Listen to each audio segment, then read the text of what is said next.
मित्रों, ये मेरा सौभाग्य है कि आज मुझे सनातन हिंदू धर्म के इस पावन तीर्थ में आने का अवसर प्राप्त हुआ है। यह सनातन धर्म का पौराणिक तीर्थ है। प्रभु श्री राम ने वनवास काल में सर्वाधिक समय इसी चित्रकूट में व्यतीत किया था। अति प्राचीन काल से ही ऋषि मुनियों ने अनेक तपोनिष्ठ संतों ने इसी चित्रकूट धाम में रह करके अपनी आध्यात्मिक साधना को एक नई ऊंचाइयां प्रदान की थी।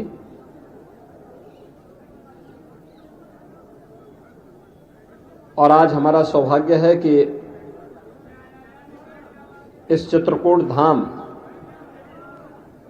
के लिए कुछ करने का सौभाग्य हमारी सरकार को, डबल इंजन की भारतीय जनता पार्टी की सरकार को पूज्य संतों के सानिध्य में प्राप्त हुआ है। आज मैं मध्याह्न में चित्रकूट धाम पहुंचा हूं। समीक्षा बैठक, जनप्रतिनिधि और पदाधिकारियों के साथ बैठक के बाद एक दो कार्यों का निरीक्षण करने के उपरांत तो मुझे यहां पे राम घाट पर मां मंदाकिनी के सानिध्य में पूजन और दर्शन करने का सौभाग्य प्राप्त हुआ है।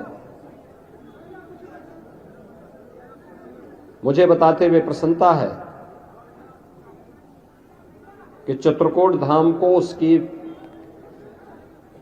पौराणिक और ऐतिहासिक पहचान दिलाने के लिए हमारी सरकार पूरी तरह प्रतिबद्ध है। यहां पर मां मंदाकिनी की स्वच्छता और अविरलता को लेकर के किए जाने वाले प्रयास हों या राम घाट की सुंदरीकरण को लेकर, सरकार ने पहले ही इसको लिए पैसा उपलब्ध करवा दिया है।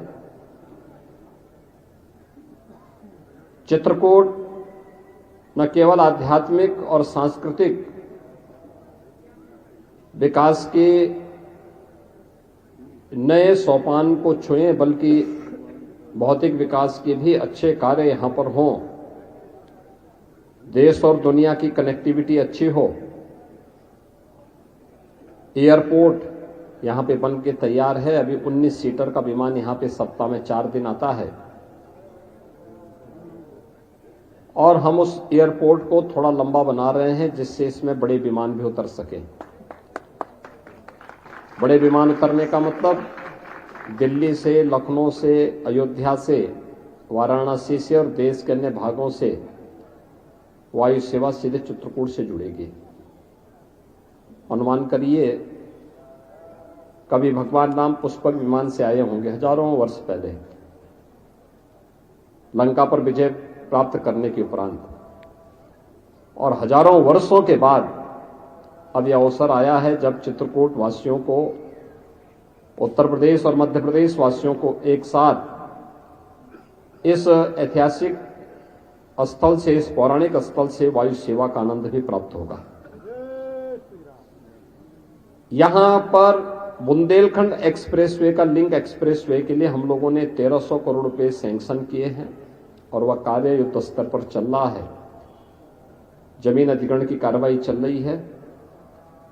चित्रकूट के बाईपास के निर्माण का कार्य हो या फिर चित्रकूट से जुड़े हुए उन पौराणिक और ऐतिहासिक स्थलों का, चाहे वह लालापुर भगवान महर्षि वाल्मीकि जी की पावन जन्मस्थली के सुंदरीकरण और उसका पुनरुद्धार के कार्यक्रम को आगे बढ़ाने का कार्य हो, या संत तुलसीदास जी के पावन जन्मस्थली की सुरक्षा और उसके सुंदरीकरण के कार्यक्रम को, इसको हमारी सरकार तेजी के साथ आगे बढ़ा रही है। यमुना नदी से तुलसीदास जी की जन्मस्थली की सुरक्षा के लिए भी पुख्ता व्यवस्था की जा रही है। मुझे बताते हुए प्रसन्नता है कि पिछले ही वर्ष हमारी सरकार ने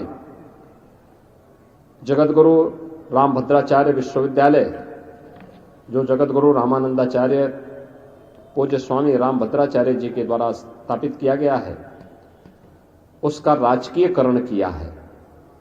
अब इसमें सरकार के स्तर पर कुछ नए पाठ्यक्रम भी हम संचालित करेंगे, जिसमें दिव्यांग बच्चों के साथ साथ सामान्य बच्चों की पढ़ाई की भी उत्तम व्यवस्था की जा सके और उनको स्थानीय स्तर पर ही अच्छी सुविधा यहां प्राप्त हो सके। डिफेंस कॉरिडोर, इंडस्ट्रियल कॉरिडोर, पवित्र कामदगिरी परिक्रमा के लिए, इसके अलावा यहां पर आध्यात्मिक और धार्मिक पर्यटन के साथ साथ यहां के इको टूरिज्म के भी एक बेहतरीन सेंटर के रूप में इसको हम विकसित कर सकें, इसके लिए रानीपुर का टाइगर रिजर्व को भी हम अच्छे ढंग से आगे बढ़ाना चाहते हैं। आज जब मैं यहां पे चित्रकूट आ रहा था तो मैं देख रहा था मंदाकिनी नदी में एक पुल है, सामान्य पुल है, बहुत पुराना है। मैंने उसके लिए एक नया पुल भी स्वीकृत करने की घोषणा की है कि यहाँ पे एक नया पुल बनना चाहिए, जिससे चित्रकूट की कनेक्टिविटी को और बेहतर किया जा सके और यहाँ पर जिला मुख्यालय से या अन्य स्थानों से यहाँ पर आवागमन को और सुंदर बनाया जा सके। इसके अलावा यहाँ की अन्य सड़कों के कार्यों को भी हम लोगों ने प्राथमिकता के आधार पर लिया है। आज मैं खास तौर पर यहाँ मां मंदाकिनी के तट पर भगवान राम ने जहाँ पर संत तुलसीदास जी को दर्शन दिया था, इस पवित्र घाट का दर्शन करने, पूजन करने के लिए आया हूँ। मुझे विश्वास है कि बहुत शीघ्र चित्रकूट को बहुत कुछ यहाँ के भौतिक विकास के लिए, आध्यात्मिक उन्नयन के लिए प्राप्त होगा। आप सबसे मिलकर के मुझे बहुत अच्छा लगा। आप सबका मैं एक बार फिर से हृदय से अभिनंदन करता हूँ, पूज्य संतों का हृदय से अभिनंदन करता हूँ। बहुत बहुत धन्यवाद। जय जय श्री राम। निवेदन कर रहा हूँ माननीय जल शक्ति महोदय जी। चित्रकूट में मुख्यमंत्री योगी आदित्यनाथ को आप सुन रहे थे, महत्वपूर्ण बातें उनकी तरफ से कही गई हैं। श्री राम घाट पर उन्होंने गंगा आरती भी की है, वो तस्वीरें आपको हम दिखा रहे हैं। मध्य गाजेंद्रनाथ मंदिर में उन्होंने पूजा अर्चना की है।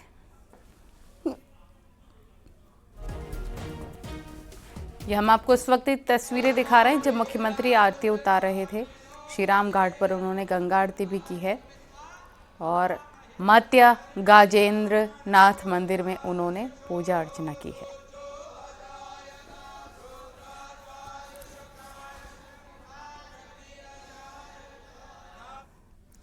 चलिए खबरों में आगे बढ़ते हैं। संभल में दंगाइयों की धरपकड़ लगातार जारी है। संभल पुलिस ने 3 और दंगाइयों को अरेस्ट कर लिया। इनके कब्जे से दंगे में इस्तेमाल 3 तमंचे, पुलिसकर्मियों से लूटे गए 3 ब्लैंक कारतूस और 3 रबर बुलेट बरामद कर ली गई है।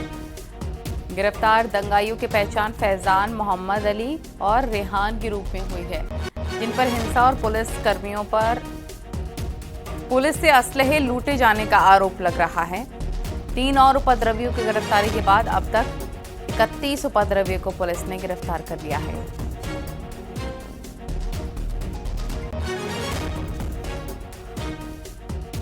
संभल में 24 नवंबर को हुई हिंसा के 3 आरोपियों को पुलिस ने गिरफ्तार किया है।